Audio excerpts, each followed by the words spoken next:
पति जी, निश्चित रूप से आज का यह ऐतिहासिक दिन हमारे संविधान की महिमा और उसकी लोकतांत्रिक भावना का प्रतीक है। अब मेरा सादर अनुरोध माननीय राष्ट्रपति जी से कि इस शुभ अवसर पर आप एक विशेष स्मारक सिक्का इसका विमोचन करने की कृपा करें।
बहुत बहुत धन्यवाद।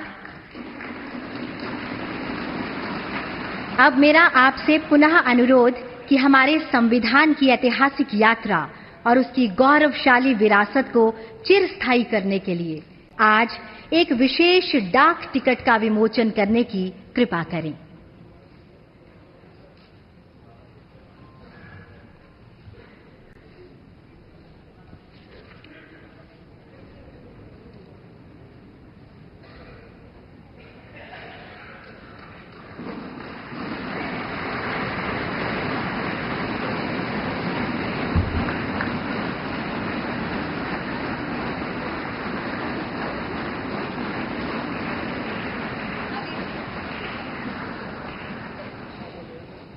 यह डाक टिकट संविधान की उन मूल भावनाओं का प्रतीक होगा जो भारत को एकजुट करती है और हमें आगे बढ़ने का मार्ग दिखाती है। माननीय विशिष्टगण, आज इस खास मौके पर हम सब भारत के संविधान को समर्पित 2 पुस्तकों के विमोचन के भी साक्षी होंगे। अतः माननीय राष्ट्रपति जी, आपसे सादर अनुरोध, कृपया इन पुस्तकों का विमोचन करने की कृपा करें। सर्वप्रथम पहली पुस्तक है भारत के संविधान का निर्माण, एक झलक।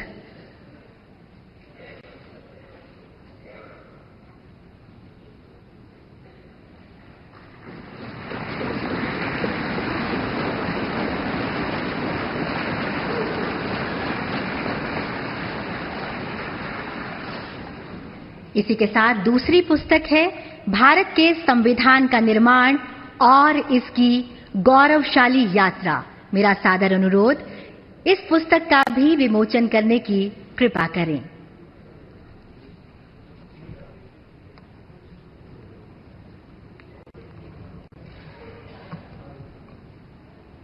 ये दोनों पुस्तकें अंग्रेजी और हिंदी दोनों ही भाषाओं में उपलब्ध हैं।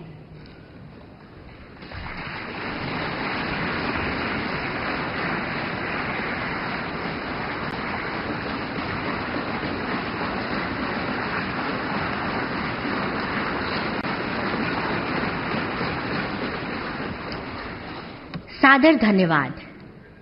संविधान में अंकित चित्रों से भारत का अंतर्मन झांकता है।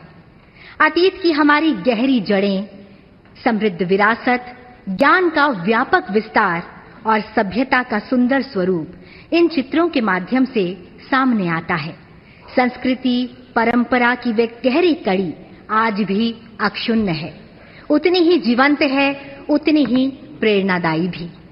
अतः आपसे सादर अनुरोध, भारत के संविधान की कला को समर्पित पुस्तिका का विमोचन करने की कृपा करें।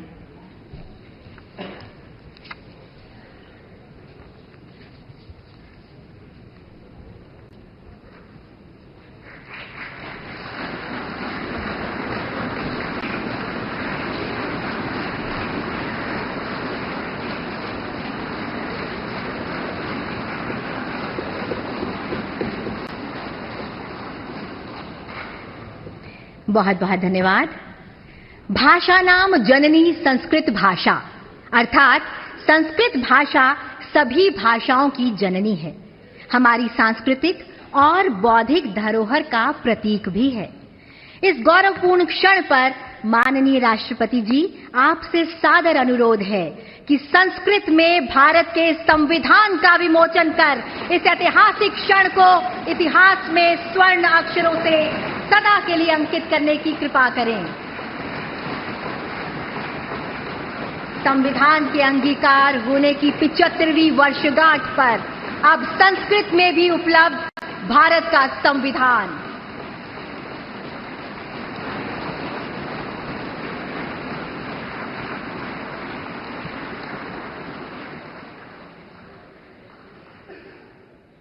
धन्यवाद। भारत के प्राचीनतम भाषा में मैथिली के उच्चतम स्थान थिक, अतः आपसे सादर अनुरोध, मैथिली भाषा में संविधान का विमोचन करने की कृपा करें। मान्यवर,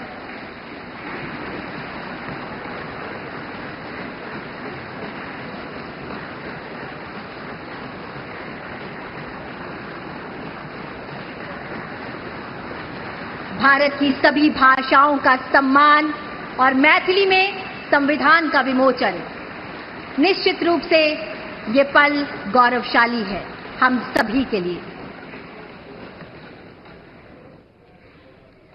बहुत बहुत धन्यवाद मान्यवर।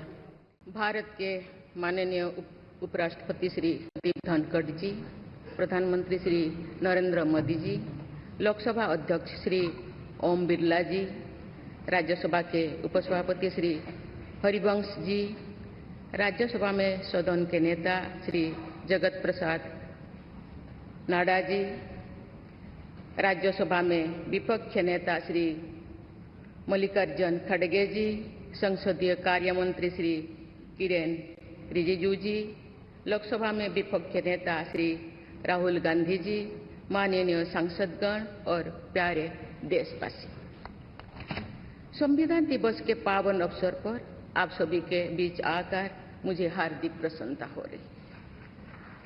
संविधान हमारे देश का सबसे पवित्र ग्रंथ है। आज हम सब एक ऐतिहासिक अवसर के भागीदार भी बन गए हैं और साक्षी भी। 75 वर्ष पहले संविधान सदन के इसी केंद्रीय कक्ष में आज ही के दिन संविधान सभा ने नवस्वाधीन देश के लिए संविधान निर्माण का बहुत बड़ा कार्य संपन्न किया था। उस दिन संविधान सभा के माध्यम से हम भारत के लोगों ने इस संविधान को अपनाया, अधिनियमित किया और आत्मार्पित किया था। हमारे संविधान हमारे लोकतांत्रिक गणतंत्र की सुदृढ़ आधारशिला है। हमारा संविधान हमारे सामूहिक और व्यक्तिगत स्वाभिमान को सुनिश्चित करता है। आज कृतज्ञ राष्ट्र की ओर से मैं संविधान सभा के सदस्यों और कर्मियों को श्रद्धांजलि अर्पित करती हूँ। ये देश का सौभाग्य है कि संविधान सभा के अध्यक्ष डॉक्टर राजेंद्र प्रसाद ने तथा प्रारूप समिति के अध्यक्ष डॉक्टर बाबा साहेब आम्बेडकर ने संविधान निर्माण की यात्रा का मार्गदर्शन किया।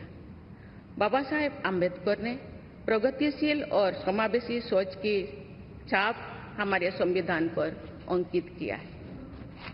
संविधान सभा में बाबा साहेब के ऐतिहासिक संबंधों से एक तथ्य स्पष्ट होता है कि भारत लोकतंत्र की जननी है। अपने लोकतंत्र पर गौरव की इसी भावना के साथ आज हम सब इस विशेष अवसर पर एकत्र हुए। ये अवसर संविधान सभा की 15 महिला सदस्यों के योगदान को स्मरण करने का भी है। हमें उन अधिकारियों के अमूल्य योगदान को भी याद रखना चाहिए जिन्होंने नेपथ्य में रहकर काम किया। उनकी कार्यनिष्ठा ने संविधान निर्माण की प्रक्रिया को सुचारू रूप से आगे बढ़ाया। उनमें प्रमुख भूमिका श्री B.N. राव की थी, जो संविधान सभा के संवैधानिक सलाहकार थे। मैं संविधान सभा के सचिव श्री H.B.R. अंगगर, संयुक्त सचिव श्री S.N. मुखर्जी और उप सचिव श्री जुगल किशोर खन्ना को भी उल्लेख करना चाहूंगी। माननीय सांसदगण, स्वतंत्रता के 75 वर्ष पूर्ण होने पर मैं सभी देशवासियों ने आजादी का अमृत महोत्सव मनाया। आगामी 26 जनवरी को हम अपने गणतंत्र की 75वें वर्षगांठ मनाएंगे। इस तरह के समारोह हमें अब तक की यात्रा का अवलोकन करने और आगे की यात्रा की बेहतर योजना बनाने के अवसर प्रदान करते हैं। ऐसे समारोह हमारी एकता को मजबूत बताने की तथा ये दर्शाते हैं कि राष्ट्रीय लक्ष्यों को प्राप्त करने के प्रयासों में हम सब एक साथ हैं। हमारे स्वाधीनता संग्राम के दौरान अनेक महान विभूतियों ने हमारे राष्ट्रीय आदर्शों को रेखांकित किया था। हमारी संविधान सभा में हमारे देश की विविधता को अभिव्यक्ति मिली थी। संविधान सभा में सभी प्रांतों और क्षेत्र के प्रतिनिधियों की उपस्थिति से अखिल भारतीय चेतना को शोर मिला था। संविधान सभा के वाद विवाद तथा सदस्यों के संबोधनों में हमें संविधान निर्माण की प्रक्रिया के साथ साथ अपने देश के बारे में गहरी जानकारी प्राप्त होती है। आज जिन पुस्तकों का विमोचन किया गया तथा जो शॉर्ट फिल्म्स दिखाई गई, उनमें लोगों को हमारे संविधान निर्माण के गौरवशाली इतिहास का परिचय प्राप्त होगा। एक अर्थ में भारत का संविधान कुछ महानतम मेधावी लोगों द्वारा लगभग 3 वर्षों के विचार विमर्श का परिणाम था, लेकिन सही अर्थ में ये हमारे लंबे स्वाधीनता संग्राम का परिणाम था। उस अतुलनीय राष्ट्रीय आंदोलन के आदर्शों को संविधान में अत्यंत महत्वपूर्ण स्थान दिया गया। उन आदर्शों को सुस्पष्ट और संक्षिप्त रूप से संविधान की प्रस्तावना में व्यक्त किया गया है। ये आदर्श है न्याय, स्वतंत्रता, समता और बंधुता। ये आदर्श सदियों से भारत को परिभाषित करते रहे हैं। संविधान की प्रस्तावना में उल्लिखित आदर्श एक दूसरे के पूरक है। समग्र रूप से ये सभी आदर्श ऐसा वातावरण उपलब्ध कराते हैं जिसमें हम नागरिक को फूलते फलते समाज में योगदान देने तथा साथी नागरिकों की मदद करने का अवसर मिलता है।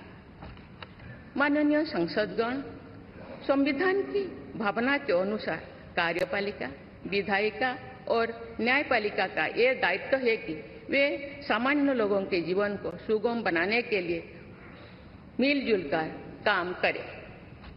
संसद द्वारा पारित किए गए अनेक अधिनियमों से जन आकांक्षाओं को अभिव्यक्ति मिली है। देश के आर्थिक एकीकरण के लिए स्वतंत्रता के बाद का सबसे बड़ा टैक्स सुधार गुड्स एंड सर्विसेज टैक्स को के रूप में किया गया है। वर्ष 2018 में राष्ट्रीय पिछड़ा वर्ग आयोग को संवैधानिक दर्जा प्रदान किया गया है। वुमेन लेड डेवलपमेंट की सोच को यथार्थ रूप देना सामाजिक न्याय के संवैधानिक आदर्शों को प्राप्त करने के लिए अनिवार्य है। नारी शक्ति बंधन अधिनियम द्वारा हमारे लोकतंत्र में महिला सशक्तिकरण के एक नए युग की शुरुआत की गई है। दंड के स्थान पर न्याय तथा अपराध के स्थान पर सुरक्षा की भावना पर आधारित भारतीय न्याय संहिता, भारतीय नागरिक सुरक्षा संहिता और भारतीय साक्ष्य अधिनियम को पारित करके सांसदों ने आधुनिक सोच को अपनाने का प्रभावशाली परिचय दिया है। ऐसे अनेक अधिनियमों को पारित करने के लिए मैं सभी सांसदों की सराहना करती हूँ। पिछले कुछ वर्षों के दौरान सरकार ने समाज के सभी वर्गों, विशेषकर कमजोर वर्गों के लोगों के विकास के लिए अनेक कदम उठाए हैं। ऐसे निर्णयों से लोगों का जीवन बेहतर हुआ है तथा उन्हें प्रगति के नए अवसर मिल रहे हैं। गरीब लोगों का अपना पक्का घर मिल रहा है, बिजली, पानी, सड़क की सुविधा मिल रही है, खाद्य सुरक्षा और चिकित्सा सेवाएं मिल रही है। देश में बड़े पैमाने पर विश्व स्तर का इंफ्रास्ट्रक्चर बनाया जा रहा है। समग्र और समावेशी विकास के ऐसे अनेक प्रयास हमारे संवैधानिक आदर्शों को आगे बढ़ाते हैं। इस प्रयासों के लिए मैं सरकार की सराहना करती हूँ। उच्चतम न्यायालय के प्रयासों से देश की न्यायपालिका हमारे न्याय प्रणाली को और अधिक प्रभावी बनाने के लिए अनेक प्रयास कर रही है। न्यायपालिका विचाराधीन कैदियों को और जेल सुधार के विषयों पर भी कार्यरत है। हमारे देश में मूलभूत अधिकारों का दायरा समय के साथ विस्तृत होता रहा है। अपेक्षाकृत कम साधन संपन्न लोगों को कानूनी सहायता प्रदान करने के संवैधानिक निर्देश प्रति जागरूकता और सक्रियता बढ़ रही है। माननीय सांसदगण, कार्यपालिका, विधायिका और न्यायपालिका के साथ साथ सभी देशवासियों की सक्रिय भागीदारी से हमारे संवैधानिक आदर्शों को शक्ति मिलती है। हमारे संविधान में प्रत्येक नागरिक के मूल कर्तव्यों का स्पष्ट उल्लेख किया गया है। भारत की एकता और अखंडता की रक्षा करना, समाज में समरसता की भावना का निर्माण करना, महिलाओं के सम्मान को सुनिश्चित करना, पर्यावरण की रक्षा करना, वैज्ञानिक दृष्टिकोण को अपनाना, सार्वजनिक संपत्ति की सुरक्षा करना तथा राष्ट्र को उपलब्धियों की नई ऊंचाई तक ले जाना नागरिकों के मूल कर्तव्यों में शामिल है। हमारा संविधान एक जीवंत और प्रगतिशील दस्तावेज है। बदलते समय की मांग के अनुसार नए विचारों को अपनाने की व्यवस्था हमारे दूरदर्शी संविधान निर्माताओं ने बनाए थे। हमने संविधान के माध्यम से सामाजिक न्याय और समावेशी विकास के अनेक बड़े लक्ष्यों को प्राप्त किया है। नई सोच के साथ हम भारत को विश्व समुदाय में नई पहचान दिला रहे हैं। हमारे संविधान निर्माताओं ने भारत को अंतर्राष्ट्रीय शांति और सुरक्षा को मजबूत बनाने में महत्वपूर्ण भूमिका निभाने का निर्देश दिया है। आज एक अग्रणी अर्थव्यवस्था होने के साथ साथ हमारा देश विश्व बंधु के रूप में ये भूमिका बेखूबी निभा रहे हैं। समुदाय में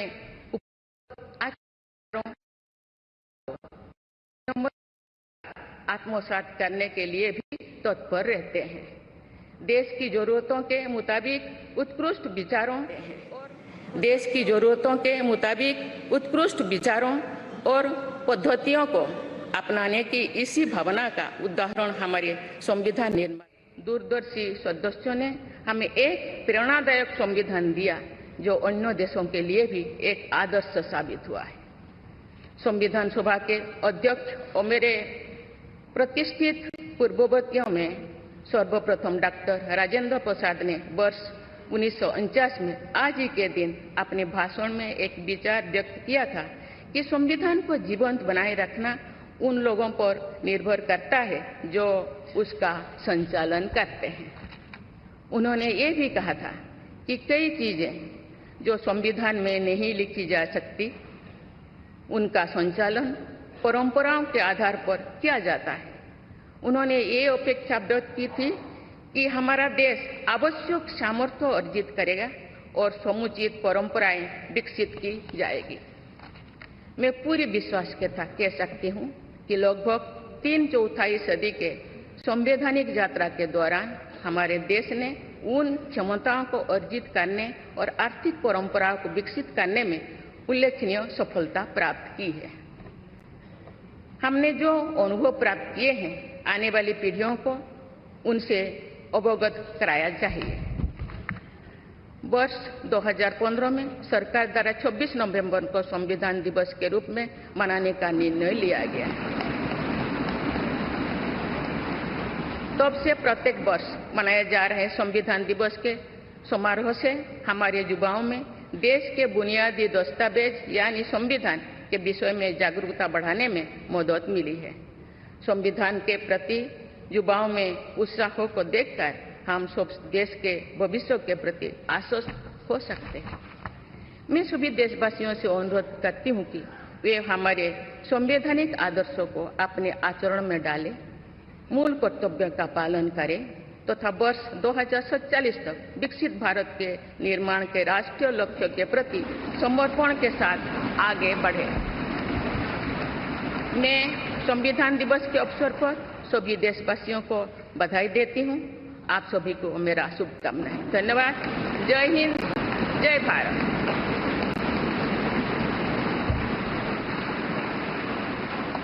माननीय राष्ट्रपति जी, बहुत बहुत धन्यवाद।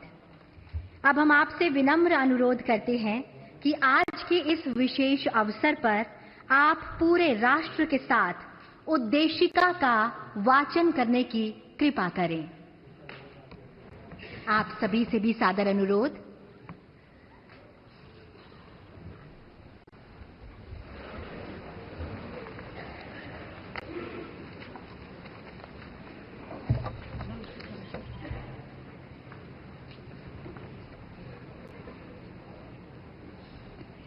हम भारत के लोग भारत को एक संपूर्ण प्रभुत्व संपन्न समाजवादी पंथ निरीक्षण लोकतांत्रिक गणराज्य बनाने के लिए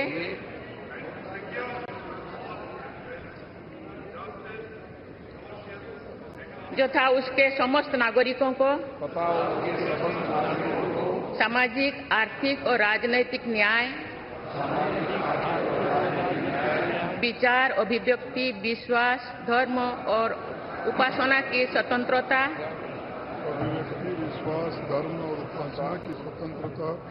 प्रतिष्ठा और अवसर की समता प्राप्त करने के लिए तथा उन सब में व्यक्ति की गरिमा और राष्ट्र की एकता और अखंडता सुनिश्चित करने वाली बंधुता बढ़ाने के लिए दृढ़ संकल्प होकर अपनी इस संविधान सभा में आज तारीख 26 नवंबर 1949 ईस्वी को एतद द्वारा इन संविधान को अंगीकृत, अधिनियमित और आत्मार्पित करते हैं।